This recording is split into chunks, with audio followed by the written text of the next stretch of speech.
This is so extreme. I'm finding it very hard to believe.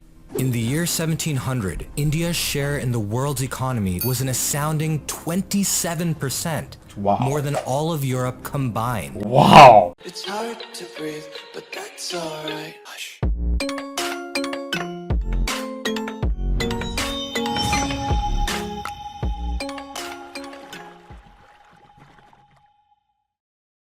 Yo, ladies and gentlemen, you know what time it is. It's your boy again, Shady, one and only. Hi, dostum. Main Shady Hun or Mereja Sakobina here. Guys, what happened? Yeah, you're back to my channel. Yeah, welcome back. So today, guys, we're gonna check out the unmasking of India. What the British did to the Indians.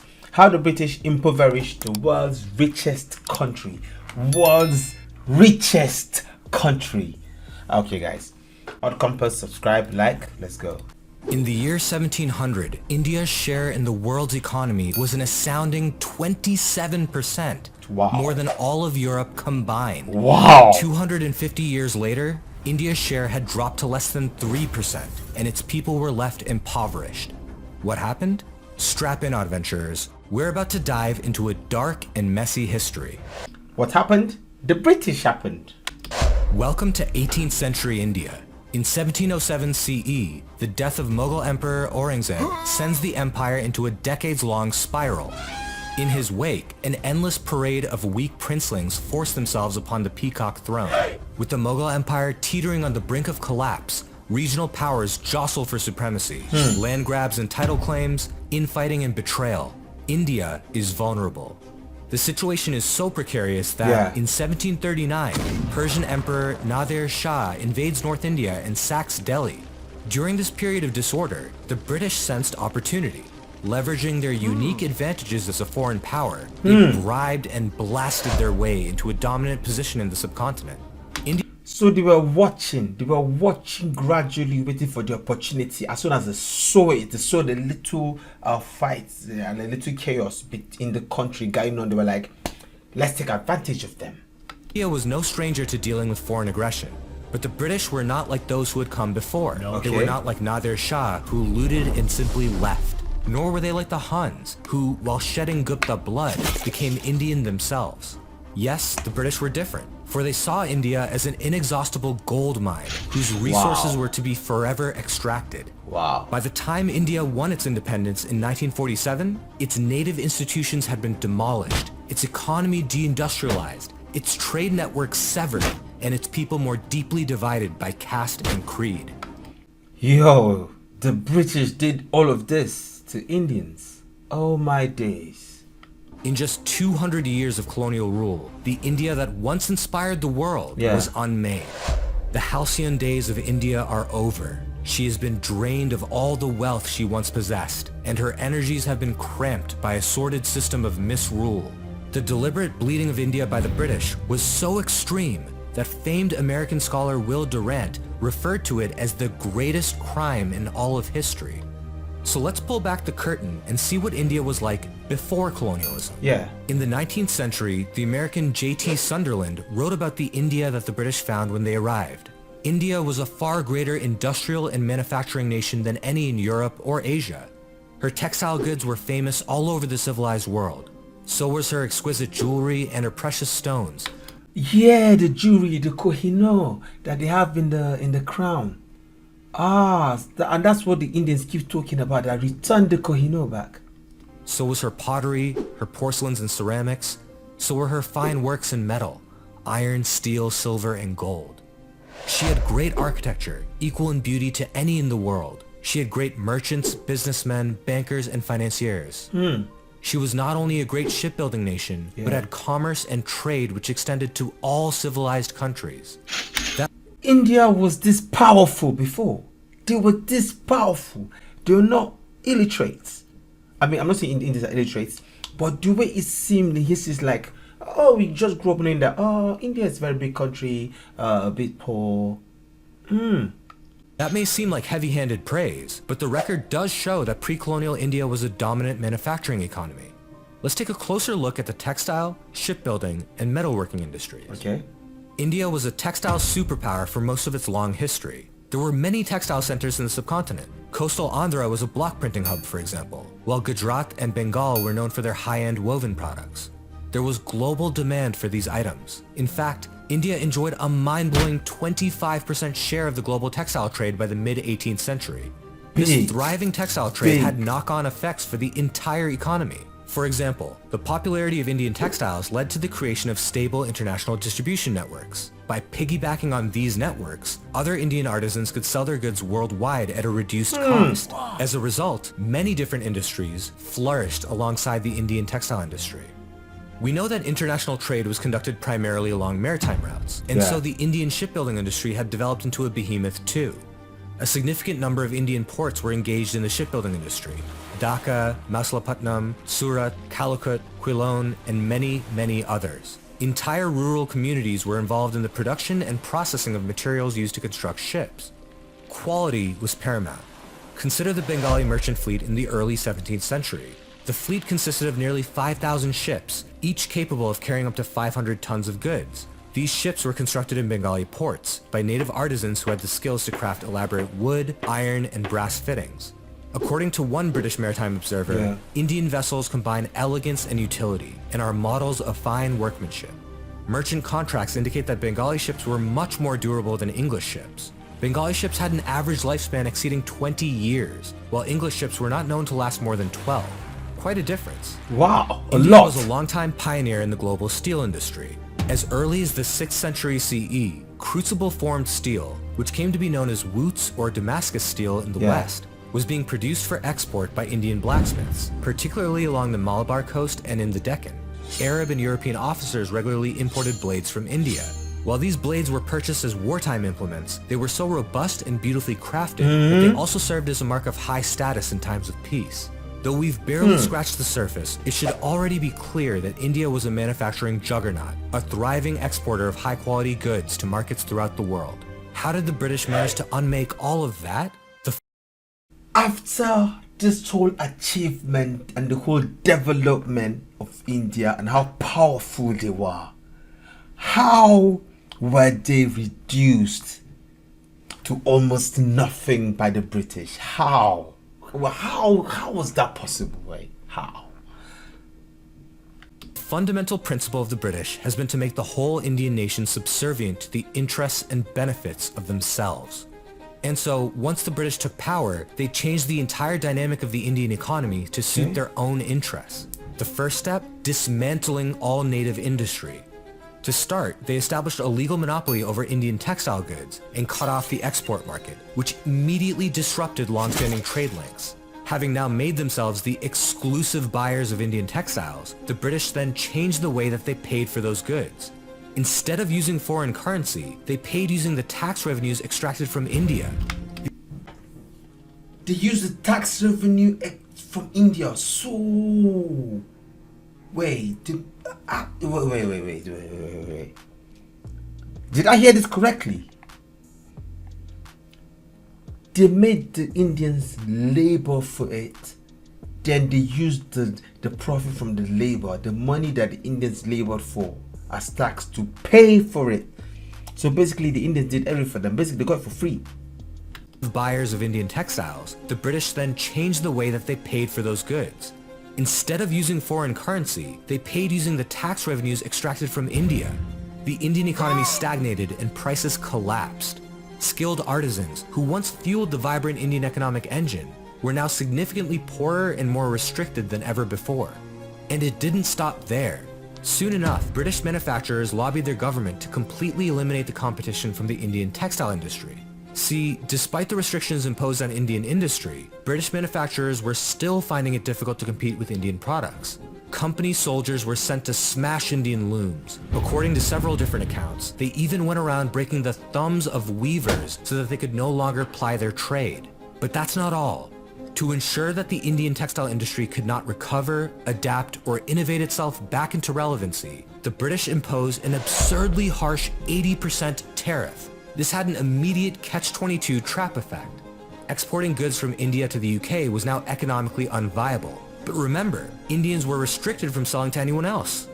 Similar restrictions were imposed on nearly every branch of manufacturing in India. India was reduced to being a mere exporter of raw materials, like cotton and metal ore, so that the British could sell finished products back to Indians at a premium. We conquered India as an outlet for the goods of Britain. I'm not such a hypocrite to say that we hold India for the Indians. The colonial deindustrialization process was so complete that by 1947, only 0.7% of India was employed in any form of manufacturing. But skilled workers had to go somewhere, do something. The British monopoly on industrial production drove Indian artisans, merchants, builders, and others into agriculture en masse.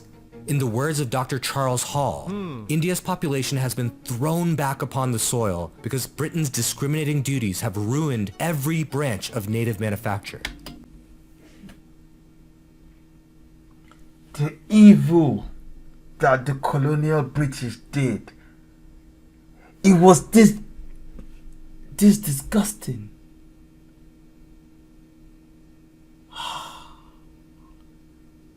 Oh my.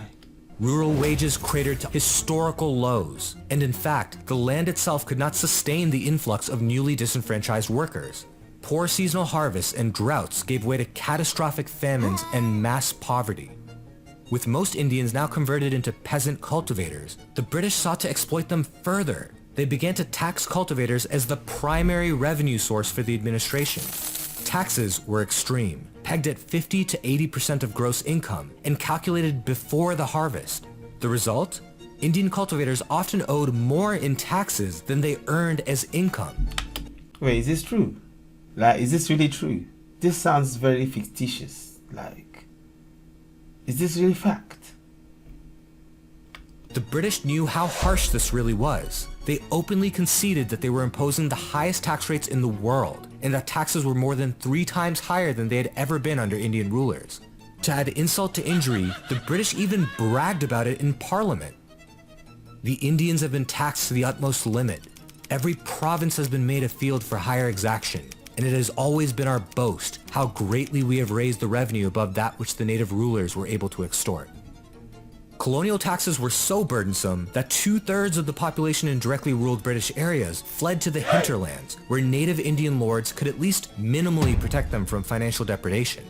The millions who stayed behind could hardly afford to pay taxes, and the situation was worsened by the fact that the British did not negotiate tax payments. Horrors were perpetrated under the guise of sinless mathematical neutrality. Tax defaulters were confined in cages and exposed to the burning sun. Fathers sold their children to meet the rising rates. Vulnerable peasants were physically tortured to pay up, and when they didn't have the means to pay, the British confiscated their farmland for themselves. Tens of millions of landless peasants were created for the first time in Indian history. By the end of the 19th century, India was Britain's largest source of revenue by far. This is pure evil. Pure evil. Its largest purchaser of exports, and a source of highly paid employment for both British civil servants and soldiers, and they were all paid for by Indian taxes. Many British officials freely acknowledged the exploitative nature of the colonial enterprise. In fact, a Prime Minister of the UK, the Marquess of Salisbury, himself admitted, "As India is to be bled of money, the lancet should be directed to those parts where the blood is congested." And just like that, India and its people were bled dry. The fundamental issue of British overlordship was the fact that the British had no intention to become one with the land or to rule it as their own. The British saw India as innately and eternally foreign, and this justified their creation and maintenance of what scholars have referred to as an extractive colony. For comparison's sake, consider the Turkic peoples who invaded India and eventually formed the Delhi Sultanate and the Mughal Empire. Look, the Mughals were no heroes. They imposed unequal taxes, engaged in religious discrimination, plundered local treasuries, visited great violence upon their enemies, and exhibited a Persianized racial arrogance. But one thing is clear, India's wealth was preserved at a foundational level. After nearly 2 centuries of Mughal rule, India was still a dominant economic power, responsible for 27% of global trade. Yeah. There's a simple reason for that. See, the Mughals had a foreign place of origin, Fergana, but they did not repatriate India's resources to their original homeland. India may not have been Fergana, but it had become their new home, and so their loyalties and energies were owed solely to India. Meanwhile, the British ruled India as disconnected tyrants. The bulk of the revenue from India wasn't reinvested in India. No. It was extracted and repatriated to their distant, foggy homeland. How much? Modern economists have estimated that the total amount of wealth that the British extracted from India is in the ballpark of $43 trillion. $43 trillion back then. Oh my days. Yes, $43 trillion. What? When taxes are not spent in the country from which they are raised, they constitute an absolute loss and extinction of the whole amount withdrawn from the taxed country. The money might as well be thrown into the sea. Such is the nature of the tribute we have so long exacted from India. Apologists for colonial rule often point to the railways as some sort of extravagant counter to the argument of extraction and divestment. But as modern scholars have pointed out, the railways serve as evidence for how exploitative and inefficient British investment in India really was. First, there's the bold assumption that Indians would not have built railways, like the Japanese or others, either by importing the technology or by developing their own. India had been far too advanced and cutting edge of civilization to not keep up had it been given the opportunity to do so. When the British came to India, the country was the leader of Asiatic civilization. Japan was nowhere. Even Japan was nowhere at all. India was the top of it, was the peak of it. Now, in 50 years, Japan has revolutionized her history with the aid of modern arts of progress, and India, burdened by 150 years of English rule, is condemned to tutelage. But let's ignore that for now. Initially, the Indian railways were positioned as a grand investment scheme for British shareholders. The government guaranteed substantial returns of at least 5% per year, and when the revenues were not enough to pay out these returns, Indian taxpayers covered all the losses. Because of these taxpayer-backed guarantees, construction of the railways was extremely inefficient. Here's a fun stat. Every mile of Indian rail cost £18,000 to construct, as compared to £2,000 for the same mile built in the United States. All the elements of railway construction, steel, wagons, gears, engines, and more, were produced by British manufacturers. Indians weren't even given an opportunity to produce their own manufactured alternatives because the British government imposed restrictions that prevented Indians from competing. Worse still, the essential purpose of the railways was to assist the British enterprise in the exploitation of the natural resources of India. In fact, the railways made it possible for the British to export enormous amounts of grain and other agricultural products, which sparked and exacerbated famines. Over the course of British rule in India, an estimated 35 million preventable deaths were caused by famines. That's millions more than those killed under Stalin or Mao, and that's 5 times more than the Holocaust. The British were directly responsible for this. They mass exported Indian foodstuffs to Britain and other countries in Europe, even during drought periods. Food in India became too expensive for peasants to afford. According to Dr. Charles Hall, India starves so that its annual tax revenue to England may not be diminished by $1. There is plenty of grain in India. The trouble is that the people have been ground down till they are too poor to buy it. The British had no interest in provisioning for Indian lives. Yo, this is really sad, man.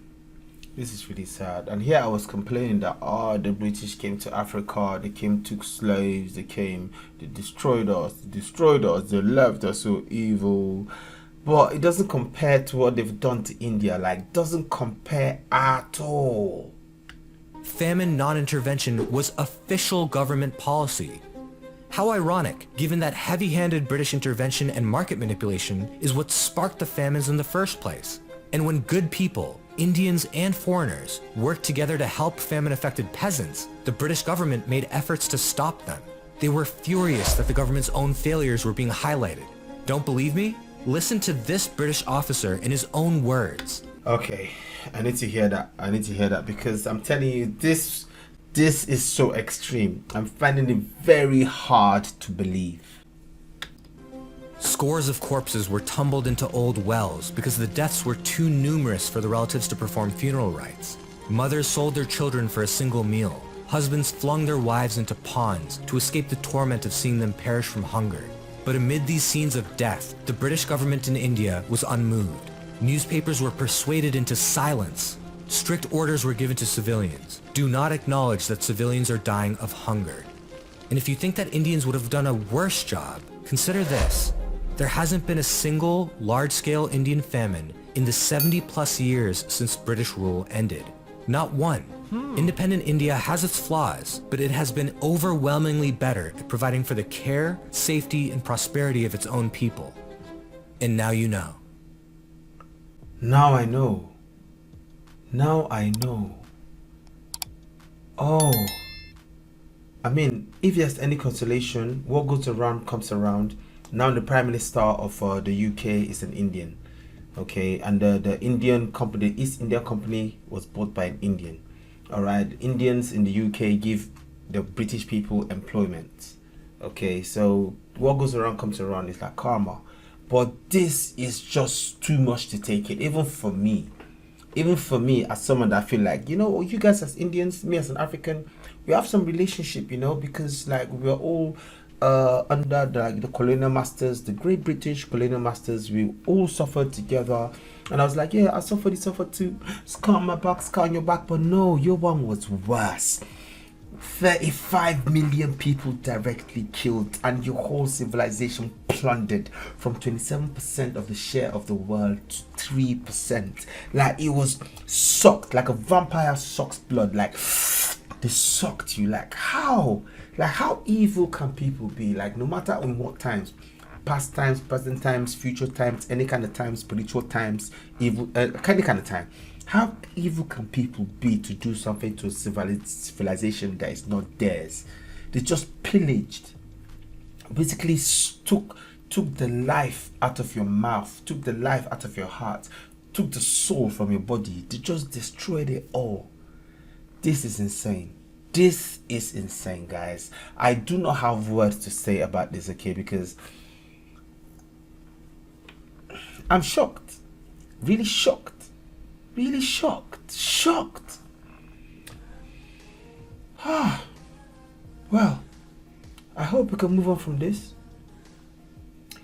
And did Britain pay you reparations? Yeah, did they pay? Because like, this is a lot, bro. Anyway, it's a thing of the past, and it's good to learn from history so we don't repeat history. But this was too much. Too much. Alright, guys. Now I know why you guys have so much disgust with the Britishers. Now I know. Alright. Peace out.